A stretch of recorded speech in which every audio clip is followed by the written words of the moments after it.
Welcome back. Today we're talking bench press. So there's always a cue for the bench in the gym. It's everyone's favourite. However, there is a big chance that you will damage your shoulder and damage your wrist if you're not doing it correctly. Now this move, a big portion of it is the setup and then the correct technique. Brute power will get you so far, but there's a big chance you will injure yourself if that's all you're using. Now just a word on safety first. Ideally you're doing this in a rack that there's safety bars, or you have a spotter just to help you out in case you get into trouble. If you do have either of those, using your clips all the time, make sure you have those clips on. However, if you are training at home and you don't have a spotter, don't have those safety bars, leave the clips off, because if you get stuck in a lift, your only way of getting out of that is to dump the weight. Okay? If there's clips on, you go like that, the weights are going nowhere, you're still in trouble. So just make sure if you have no other option and you want to do your bench, leave those clips off. Couple of very quick tips for setup. Just make sure that bar is in the center of the rack and that your bench is set up that your head isn't hanging off the end. So this bench press is fixed, so I don't need to figure out where to position the bench, but once you've done it once or twice, you'll know exactly what position you need the bench in. When you're positioning yourself underneath the bar, make sure that the bar is directly above your eye line. This will allow you to be in the correct starting position when you unrack the bar. Now we're going to look at grip. So you don't want to just grab the bar anywhere, okay? There is technique behind this. So what you want is when your arms are down, when you're at the bottom of the move, that your arms are perpendicular to the ground, which means they're coming straight up, the ground is like that, they're coming straight up, and your wrist is directly above your elbow. So you've got a straight arm and all the power is coming straight through. Now you don't want your elbows flared out, because this puts a lot of pressure on those rotator cuffs. I see an awful lot of injuries from that. So you want your elbows down at an angle to the body. So it's not 90 degrees, it's about 70 degrees coming out at the sides. And from there, that's where I know my hand position should be. So I'm going to bring that back up to the bar, which means my little finger or my ring finger is on the rings on the bar. Okay, so the bar where there's no knurling. Next thing we're looking at is how to grip the bar, because this will mean when you unrack the bar, it will rotate your hand back, which will cause undue stress on the wrist. What you want to do instead is grab at the palm of your hand, wrap the fingers around, and then wrap that thumb over the top, or if it's more comfortable for you, you can wrap the thumb underneath. Next up is foot position. So you'll see my feet are underneath my knees. Now a lot of people make the mistake of driving their heels into the ground.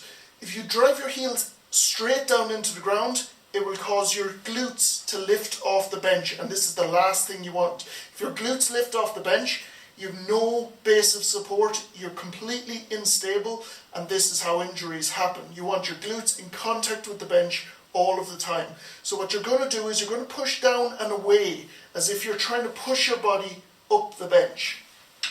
Now you won't be able to push your body up the bench because you'll have that weight in your hands, okay? But this is the motion you're going for, pushing down and away. This will allow you to get the most leg drive without causing any instability during the lift. So we've got our hand position and our foot position sorted. Next thing is we want to lock in that back.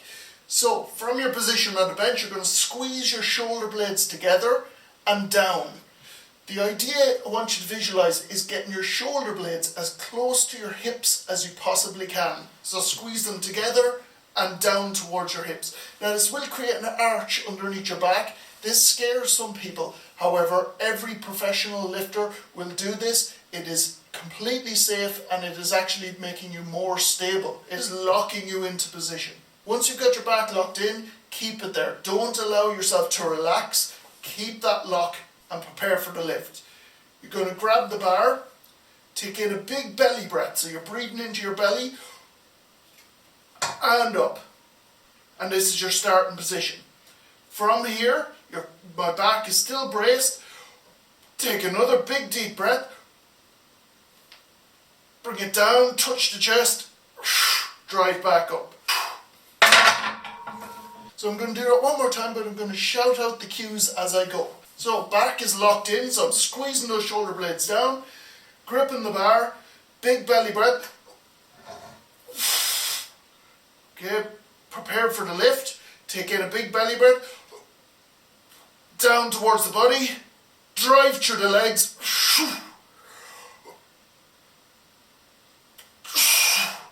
And re-rack. Now we're going to look at the bar path. So the bar path isn't going to come from here straight down, because that would end up on my neck. So what you're going to be doing is, you're going to come down at a slight angle towards the body, and then come back at a slight angle upwards. So watch again. So I don't come straight down, I come down at an angle that allows the elbows to bend, and then when I come back up, it slightly comes towards the face, and then back up into a straight position. Again, curved down towards the chest, touch the chest, come back up slightly towards the face, and then up. So another thing you might see is a really wide grip on the bench. Some people will do this. This is particularly a powerlifting move. It means that the range of movement that they have to bring that bar is reduced, because the farther out their hands are, the less distance there is for the bar to travel down to the chest. Now this is a technique that is designed purely to be able to lift the most weight, because that range of movement is reduced. There's nothing wrong with doing this. I've done it myself many times in competitions. However, it won't allow you to build muscle the same way as a medium grip will. And that's how to do bench press. Thanks for watching. Please subscribe, like the video, and I'll see you in the next one.